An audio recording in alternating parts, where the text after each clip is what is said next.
নামাজ শুরু করার আগে যদি ছোট্ট একটা আমল করেন, খুব বড় আমল না, ছোট একটা আমল। আল্লাহর নবী একদিন দেখলেন সাহাবাই কেরামের মধ্যে কেউ একজন এমন কিছু নামাজের আগে শুরু করার আগে পড়েছে, নবীজি দেখলেন 7 আকাশ খুলে দিয়ে আল্লাহ রাব্বুল আলামিন অজর ধারায় রহমত গুলা নাজিল করে দিয়েছে। সুবহানাল্লাহ। আল্লাহর নবী অবাক হয়ে গেলেন। নামাজের সালাম ফিরে নবীজি বললেন, তোমাদের ভিতরে কে এমন আছে এমন কিছু নামাজের ভিতরে তুমি পড়েছ আল্লাহ পাক তোমার জন্য 7 আকাশের দ্বার খুলে অজর ধারায় রহমত নাজিল করে দিয়েছে? কেউ হাত তুলে না। একজন সাহাবী হাত তুললেন, ওগো নবীজি, আমি অতিরিক্ত 3টা বাক্য বলেছি, আল্লাহু আকবার কাবীরা ওয়ালহামদুলিল্লাহি কাসীরা ওয়া সুবহানাল্লাহি বুকরাতাও ওয়া আসীলা। আল্লাহু আকবার কাবীরা ওয়ালহামদুলিল্লাহি কাসীরা ওয়া সুবহানাল্লাহি বুকরাতাও ওয়া আসীলা।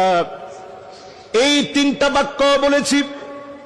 আল্লাহর নবী বললেন, আমি যখনই দেখেছি 7 আকাশের দ্বার খোলা হয়ে গেছে, অজর ধারায় আল্লাহ পাক রহমত নাজিল করতেছে, আমার বুঝতে বাকি নাই আমার সাহাবীদের মধ্যে এমন কোন একটা আমল হয়েছে যার কারণে মালিক খুশি হয়ে গেছে। ছোট্ট এই আমলটা যদি নামাজ শুরু করার পূর্বে বলতে পারেন, আপনার জন্য 7 আকাশের দ্বার যিনি খুলে দিবেন তিনি কে? কখন পড়বেন? নামাজ শুরু করার আগে।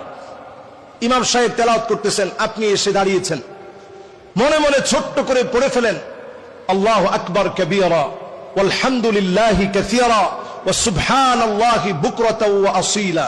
সহজ না কঠিন? আমি একটু চুপ থাকি, আপনারা বলেন তো দেখি 1 নাম্বারটা কি?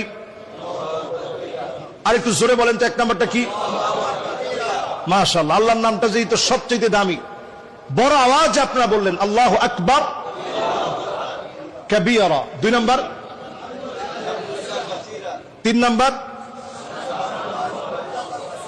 মাশাআল্লাহ ওয়া সুবহানাল্লাহি বুকরাতাও ওয়া আসীলা।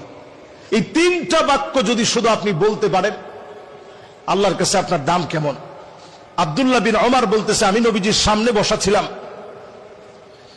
নবীজির সামনে বসে আমি নবী করিম সাল্লাল্লাহু আলাইহি ওয়াসাল্লামের এই কথা যখন শুনলাম, সাহাবীর আমলটা যখন আমি শুনলাম, মা তারাকতুহুন্না মুনযু সামিআতুন নবী সাল্লাল্লাহু আলাইহি সাল্লাম, এই 3টা বাক্যের কথা যখন নবীজির পাক জবান থেকে শুনলাম, জিন্দেগিতে আর কোনোদিন আমি আমলটা ছাড়ি নাই। সুবহানাল্লাহ।